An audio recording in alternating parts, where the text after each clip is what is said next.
우리는 지난주 부전자전이라는 주제로 아브라함의 실수에 아들 이삭이 똑같이 넘어지고 또 그 아들들은 이제 오늘 본문에서는 야비하고 속이는 수단을 통해서 하나님의 복을 명분을 탈취하는 이런 끔찍한 가정사가 소개됩니다.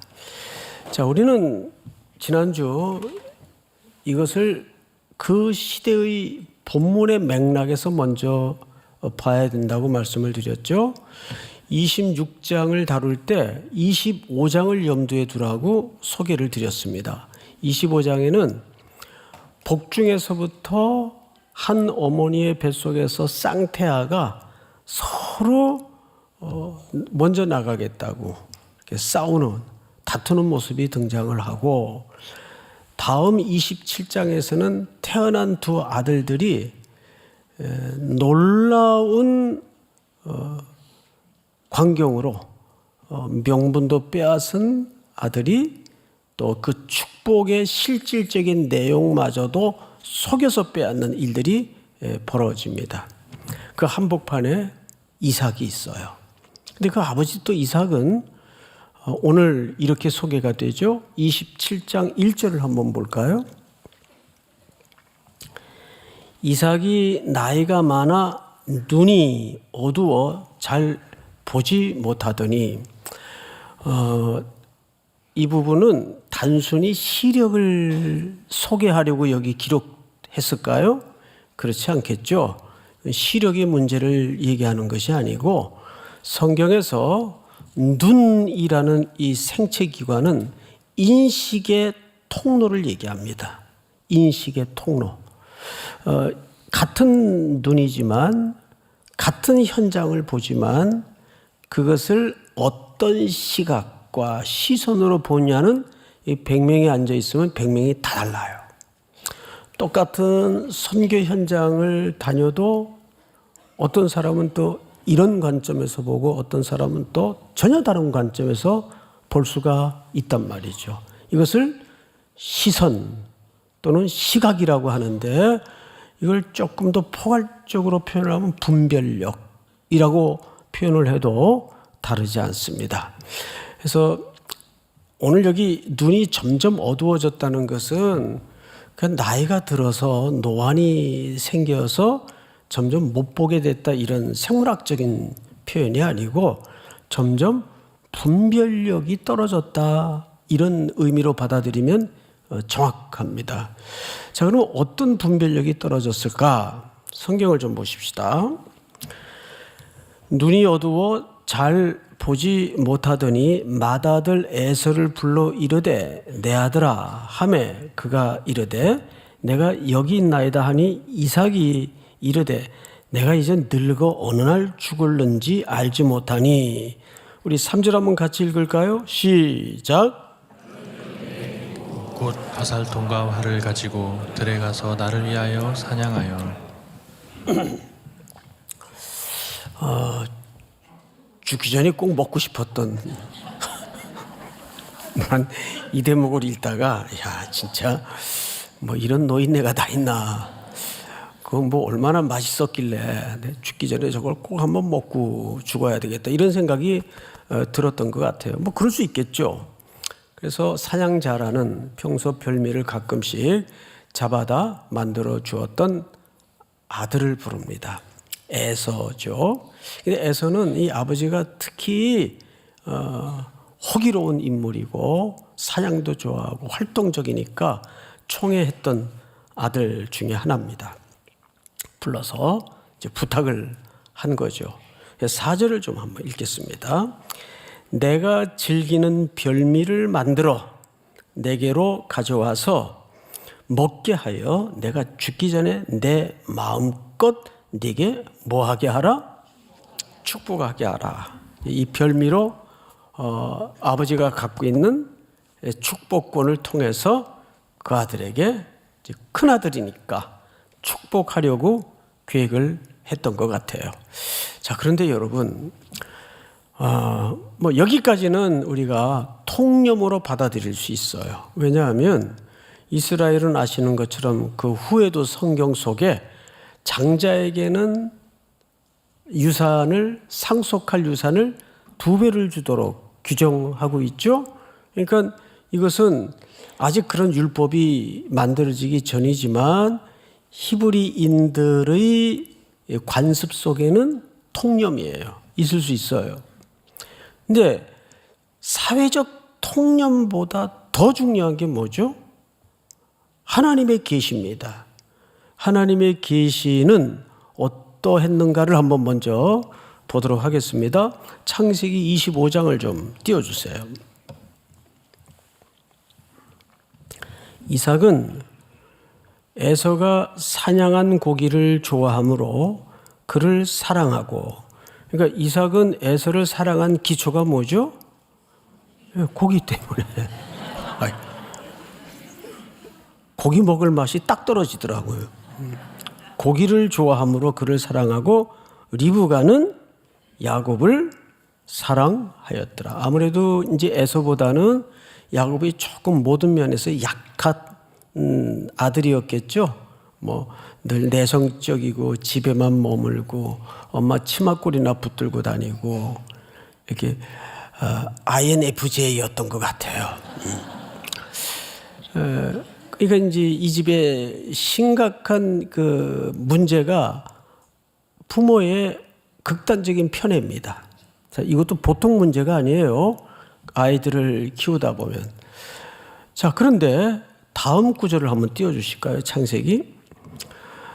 그 아들들이 그의 태 속에서 서로 싸우는지라 그가 이르되 이럴 경우에는 내가 어찌할꼬 하고 가서 여호와께 묻자온대. 하나님께 물었어요. 자, 다음 절 다 같이 한번 읽어볼까요? 시작.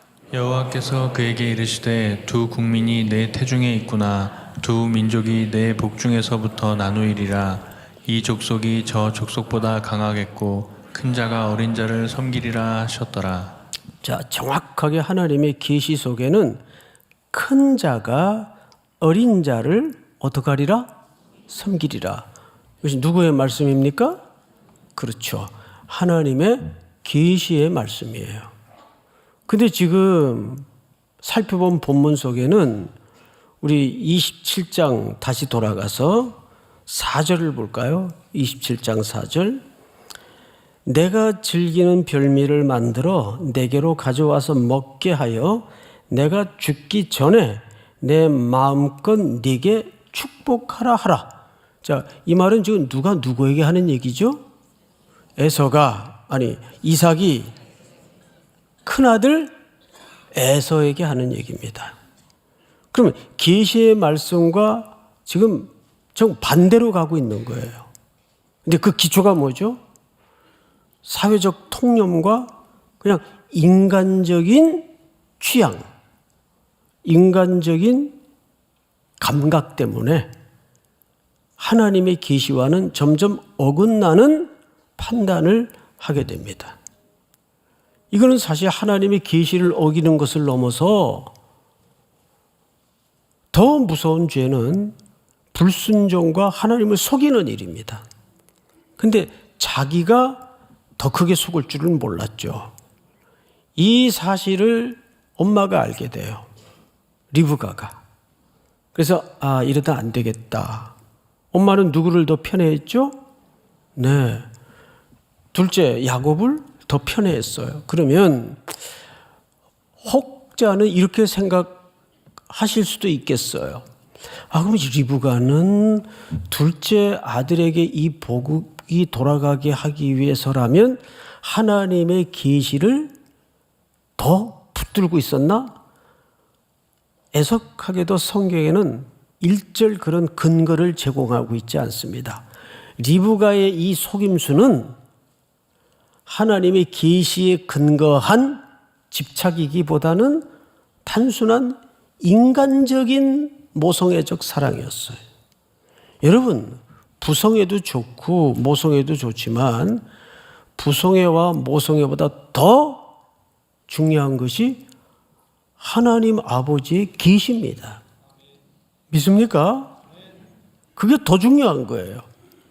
그래서 보통 사람들이 살면서 그런 표현을 쓰더라고요. 너는 신의도 없냐, 뭐 의리도 없냐. 하나님 일을 하는데 신의 의리를 따져요. 야, 가족끼리인데 아니요. 신의나 의리가 필요하겠지만 신의나 의리보다 더 중요한 것이 하나님의 뜻이고 공동체의 유익입니다. 믿습니까? 소위 신의 의리 따지는 건 정치판에서 하는 얘기예요. 정치꾼들이 가장 많이 사용하는 표현 중에 한 몫을 합니다. 하나님의 일에는 신의보다 의리보다 더 중요한 게 하나님의 말씀이 지지하는가입니다. 이거를 놓쳐서는 안 돼요. 그러니까 결국 이삭도 사회적 통념과 자기의 입맛을 따랐고, 어머니 리브가도 성경 어디에도 하나님의 계시에 근거했다라고 기록을 남겨놓지 않아요. 그냥 단순한 모성애적 극단적 편애로 야곱을 사랑했기에 남편도 속이고 아들도 속이는 겁니다. 자, 그러면 여러분 이쯤에 서서 우리가 이런 생각을 한번 해봐야 돼요. 이 글을 지금 처음으로 읽는 독자들이 누구겠습니까? 이 글을 모세오경에 담아서 기록을 했을 때 모세오경을 처음으로 읽는 독자들이 누구겠냔 말이에요. 그래서 일청자가 굉장히 중요합니다. 이스라엘 백성들이거든요.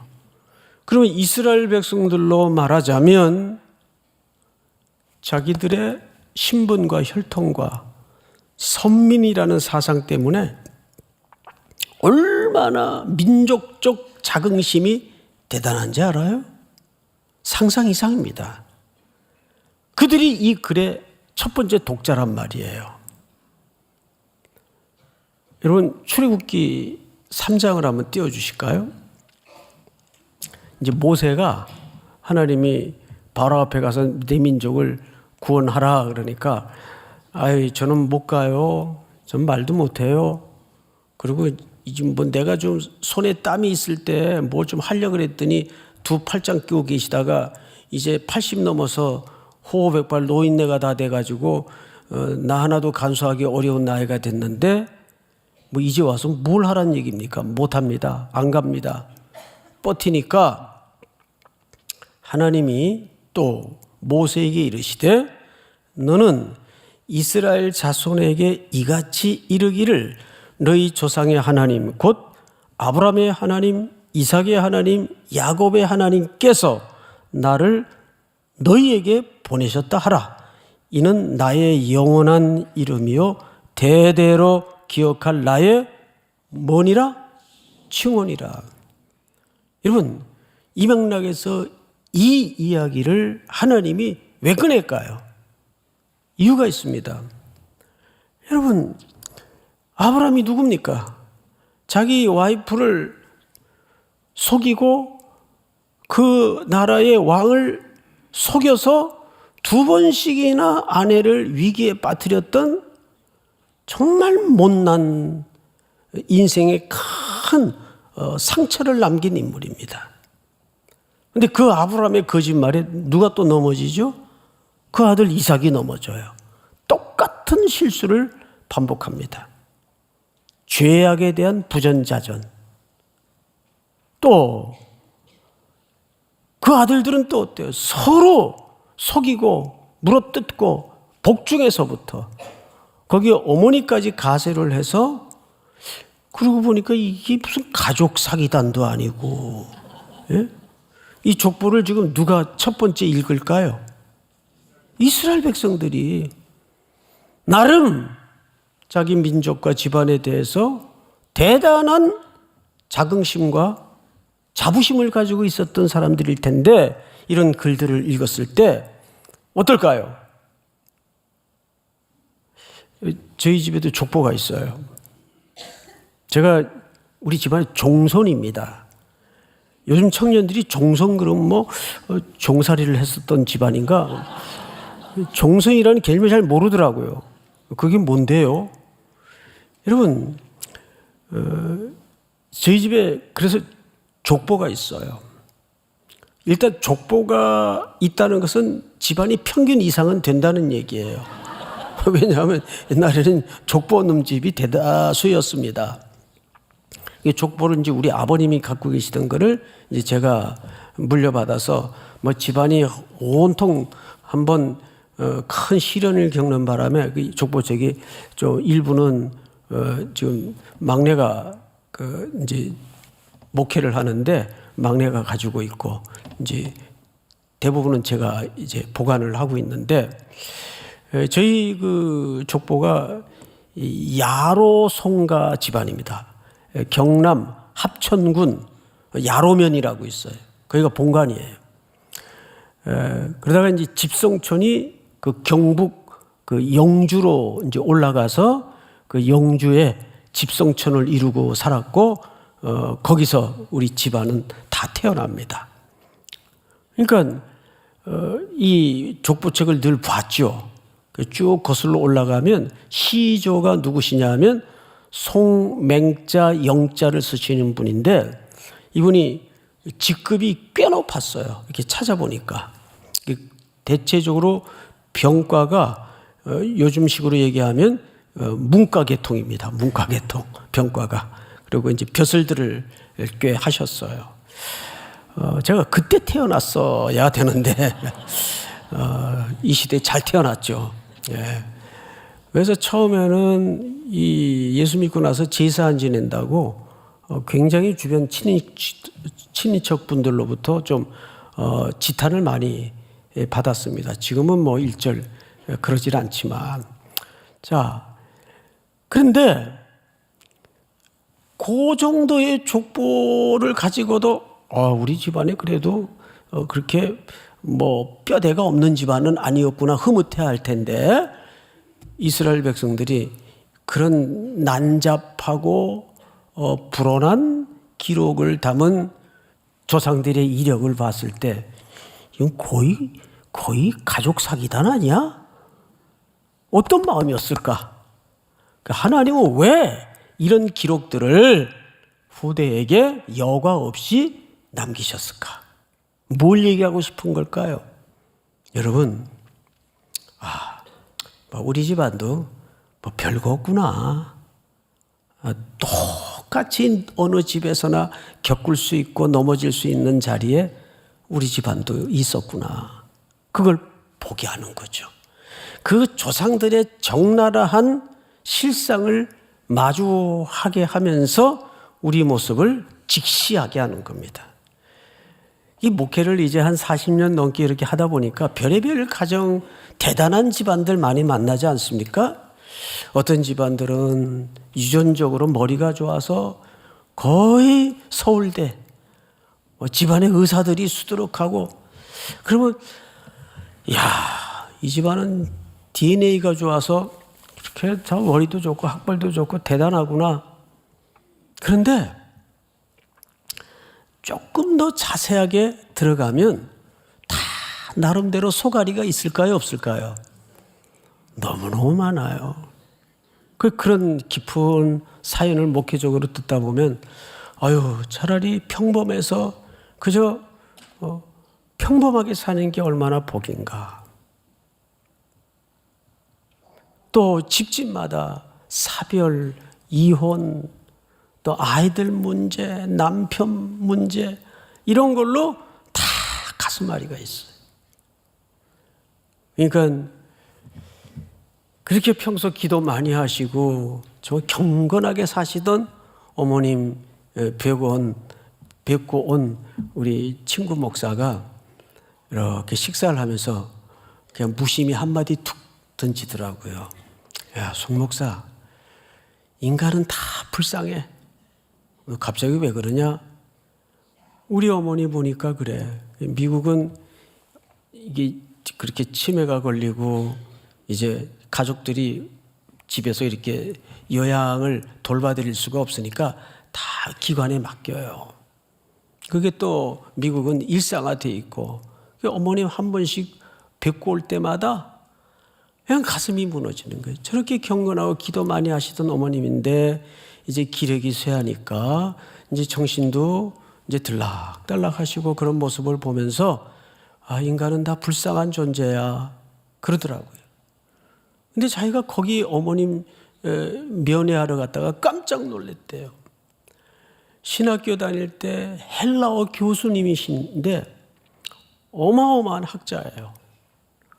이 신학계에서나 다 하시는 분인데 그분도 이렇게 정신을 놓으셔가지고 거기 같이 이제 입원해 계신데 침대 밑에다가 1불짜리를 쫙 깔아놓고 침대 밑에다가 그리고 돈이 있어야 돼. 돈이 있어야 돼. 이러고 계시는 모습을 보면서 아, 이게 늙도록까지 사람이 청기가 있고 분별력을 떨어뜨리지 않는 게 얼마나 중요한가. 자, 그런데 이삭은 왜 이렇게 됐을까? 왜 눈이 어두워지면서 분별력을 잃게 됐을까? 여러분, 그래서 사람은 지나치게 주관적으로 몰입하는 것이 좋지 않아요. 뭐든지 다 자기 존재를 객관적인 자리에 던질 줄 알아야 됩니다. 나도 연약하다. 나도 실수가 벌어질 수 있다. 이 방법은 뭐밖에 없을까요? 하나님, 아침에 눈을 뜨면 늘 그렇게 절실히 기도하셔야 됩니다. 하나님, 저 불쌍히 여겨주세요. 저 주님의 공로와 주님의 은혜 없이는 오늘도 거꾸로짐을 당하고 무너질 수밖에 없는 불쌍한 존재입니다. 저 좀 도와주세요. 나를 구원해 주세요. 구원은 평생 걸려서 이루어지는 싸움이에요. 할렐루야. 점점점 분별력이 떨어지니까 그 원인이 어디서부터 시작되었는가를 성경을 조그만 맥락만 뒤져봐도 계시의 말씀으로부터 멀어져 있었어요. 그러니까 먹는 거에 탐하고 자기 취미에 탐하고 그러다 보면 분별력이 점점점 떨어지는 거예요. 그리고 가정은 이런 지경이 됩니다. 그러면서 드디어 리브가는 음모를 꾸미죠. 리브가의 음모를 한번 보실까요?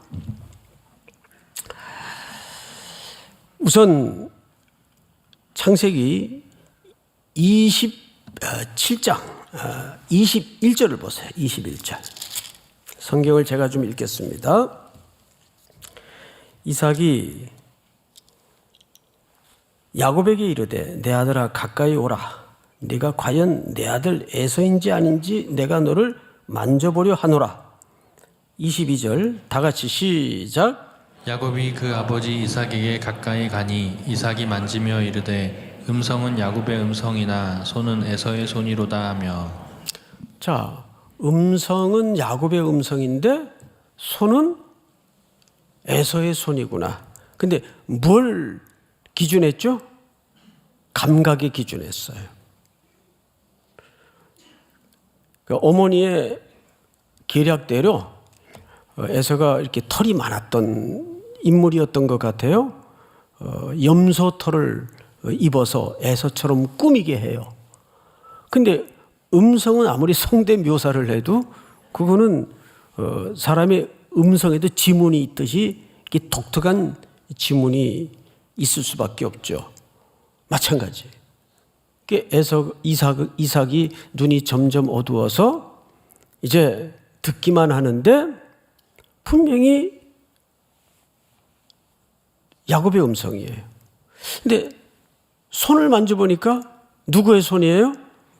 에서의 손입니다.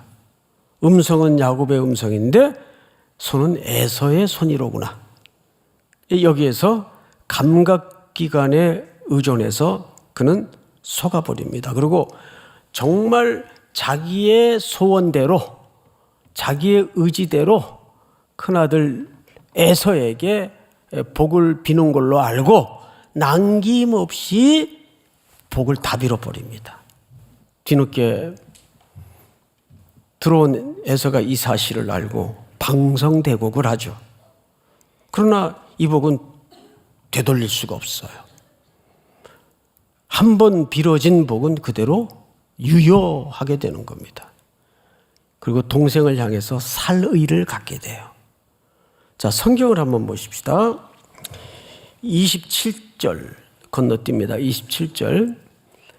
그가 가까이 가서 그에게 입맞추니 아버지가 그의 옷에 향취를 맡고 그에게 축복하여 이르되 하고 29절까지 쭉 축복을 합니다. 자, 그리고 나서 몇 절을 보시냐면 33절을 보시기 바랍니다. 한번 같이 읽어볼까요? 33절 시작. 이삭이 심히 크게 떨며 이르되 그러면 사냥한 고기를 내게 가져온 자가 누구냐? 내가 오기 전에 내가 다 먹고 그를 위하여 축복하였은즉 그가 반드시 복을 받을 것이니라. 여기 크게 떨며라는 말은 크게 그제서야 깨달았다 그 말이에요. 아, 내가 하나님 앞에 돌이킬 수 없는 실수를 했구나.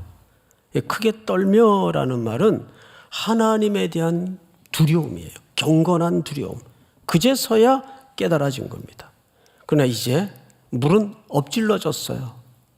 모든 일이 그렇지 않습니까? 이 세상에 엎질러진 일에 대해서는 되돌릴 수 있는 일이 없어요. 자, 이때 에서가 어떤 마음을 갖고 있는가를 한번 볼까요? 자, 성경을 보십시다. 41절. 그의 아버지가 야곱에게 축복한 그 축복으로 말미암아 에서가 야곱을 미워하여 심중에 이르기를 아버지를 곡할 때가 가까웠은즉 내가 내 아우 야곱을 죽이리라 하였더니, 이 일로 리브가는 크게 염려해서 한날 한시에 이러다가 두 아들을 잃겠구나 하고 야곱에게 보따리 하나를 싸서 외삼촌 집으로 라반이 머물러 사는 밧단 아람으로 피난을 보내요. 며칠이면 노가 풀릴 줄 알았는데 그렇게 흘러간 세월이 20년이에요. 20년.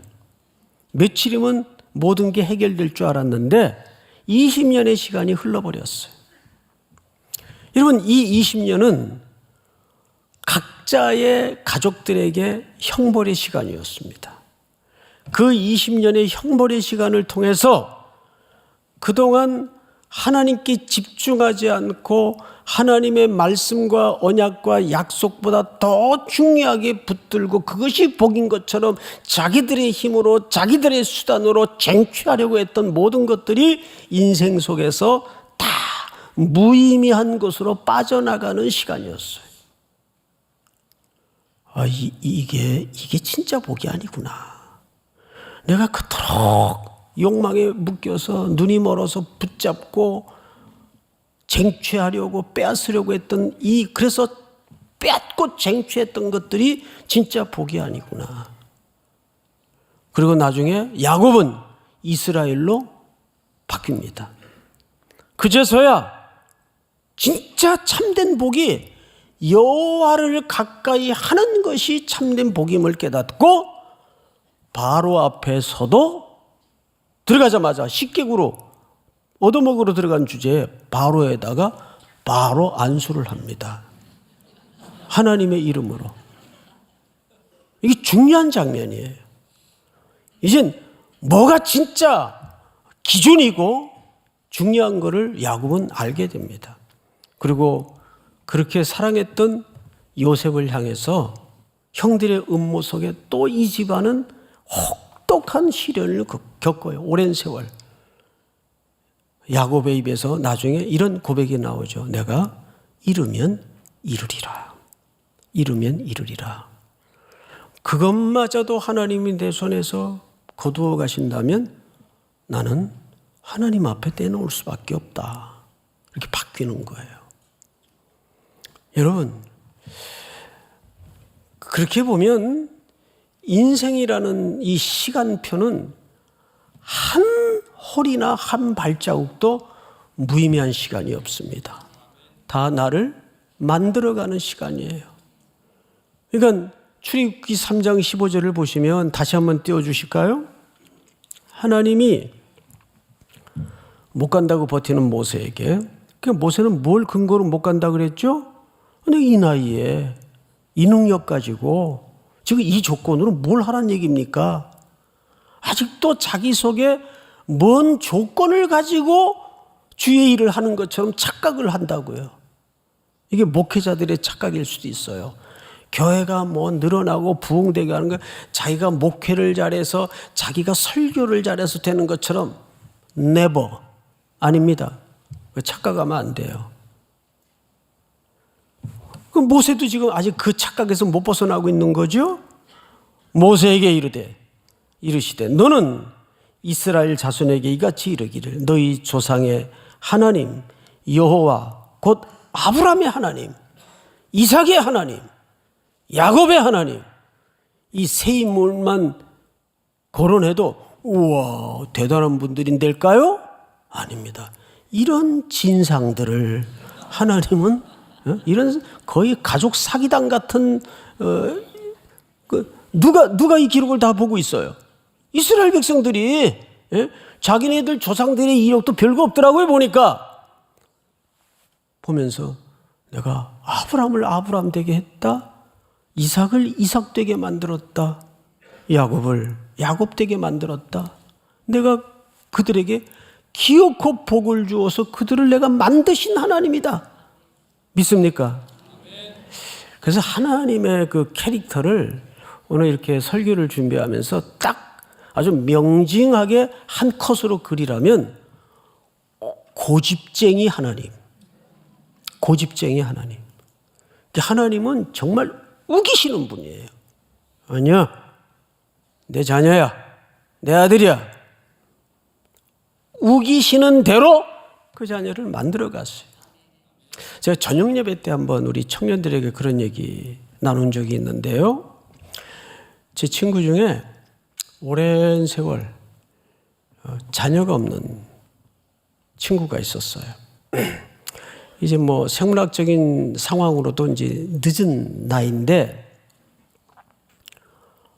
전화가 왔어요. 송교사 빨리 좀 저희 집으로 오래요. 무슨 일인데 와서 보래요. 강서구 쪽인데 갔죠. 갔더니 막 강보에 쌓여진 아기가 하나 집에 와 있는 거예요. 아기가. 놀래가지고 이거 어떻게 된 거냐. 그랬더니 뭐 그 법률적으로 복잡한 설명을 하는데 제가 다 기억을 못하지만 그 원래 산모에게 법적으로 다 동의서까지 받고 이제 출생하자마자 바로 데리고 오면 그게 본인에게 바로 친아들로 입적이 된답니다.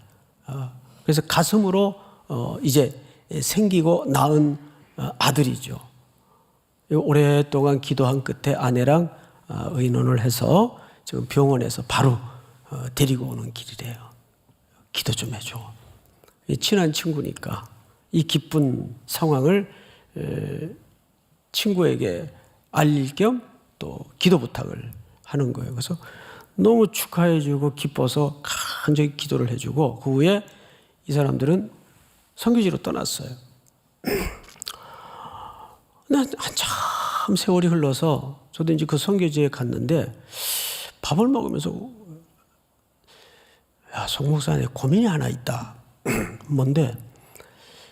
이제 아이가 이제 나이가 들어가면서 자기 정체성에 대해서 이게 뭐 아무것도 맞질 않는 거예요. 이제 DNA도 그렇겠고 당연히 이거 나중에 이거 그냥 이렇게 알게 되는 것보다 미리 얘기를 해주는 게 안 낫겠냐. 저도 그런 질문을 처음 받아보던 터라 이제 와이프한테 이런 질문을 하는데 이거 어떻게 해야 좋겠냐고 물어봤더니 한마디로 딱 자르더라고요. 절대 안 된대. 내가 낳았다고 우겨야지. 뭔 소리냐고. 그래서 나 똑같이 그거 안 된다고. 네 자식이고 네가 낳았다고 우기는 거지. 그리고 그게 진리야. 그래서 이제 그렇게 했나 봐요. 그리고 얼마 있다가 한국으로 전화가 왔어요. 야, 송 목사, 너무 고맙다. 너무 잘했다. 내가 낳았다고 우긴 게 너무 정확한 판단이었다. 왜 그렇게 생각을 했냐 그랬더니, 이 문제를 고민하면서 기도하다고 생각을 해보니까 하나님이 나를 그렇게 하셨더래.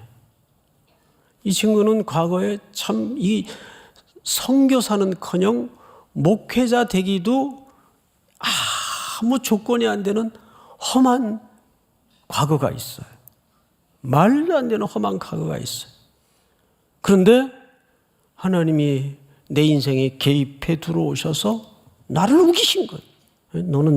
너는 내 것이다. 너는 내 아들이다. 내가 너를 반드시 복주고 너를 기를 것이다. 이 지금 선교제에 가서 선교의 큰 역사를 이루고 있어요. 그런 거 보면 하나님은 고집쟁이를 넘어서 우기시는 분이에요. 근데 그게 은혜더라고요.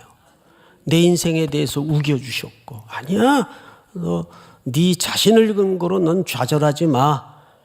내가 누구야? 아브라함의 하나님이야. 이삭의 하나님이야. 이게 그냥 기도할 때 쓰는 미사여구가 아니에요. 믿습니까? 2024년도 만만치 않은 한 해가 되겠지만 Don't worry. 걱정하지 마세요. 하나님께서 여러분 인생에 어떻게 우기십니까? 십자가에 아들을 내어놓기까지 하나님의 고집과 열심으로 우리를 자녀 만들어서 그 값없이 주는 복의 은혜를 똑같이 세상에 흐르게 하도록 하기 위해서 그 복을 주시는 겁니다. 그 우기심을 내 인생 속에 주장하시는 거예요. 근데 그 하나님의 열심 있는 약속의 손에 우리 삼일교회가 붙들려 있고 여러분들의 인생이 붙잡혀 있다는 것을 믿고 또 한 주를 승리할 수 있기를 주의 이름으로 축복합니다. 다 일어나십시다. 오직 예수뿐이네.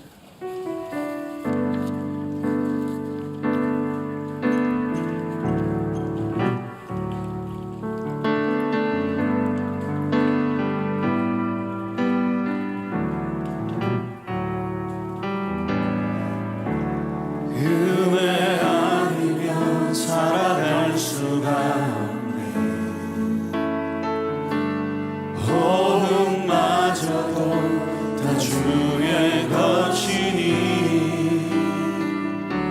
세상 평안과 위로 내게 없어도 예수 오직 예수뿐이네. 은혜 아니면 은혜 아니면 살아갈 수가 없네.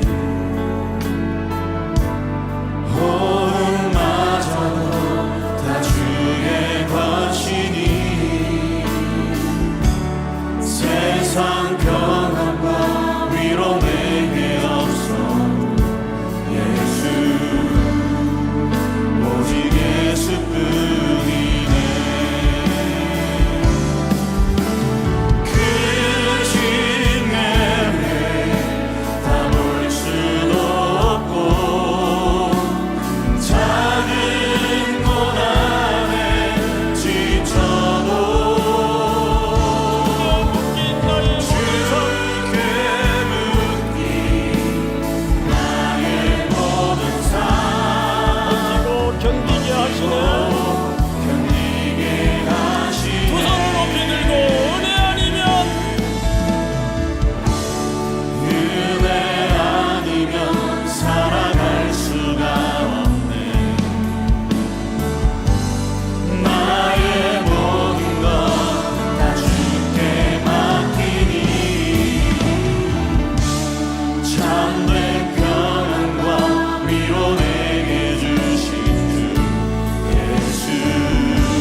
오직 예수뿐이네.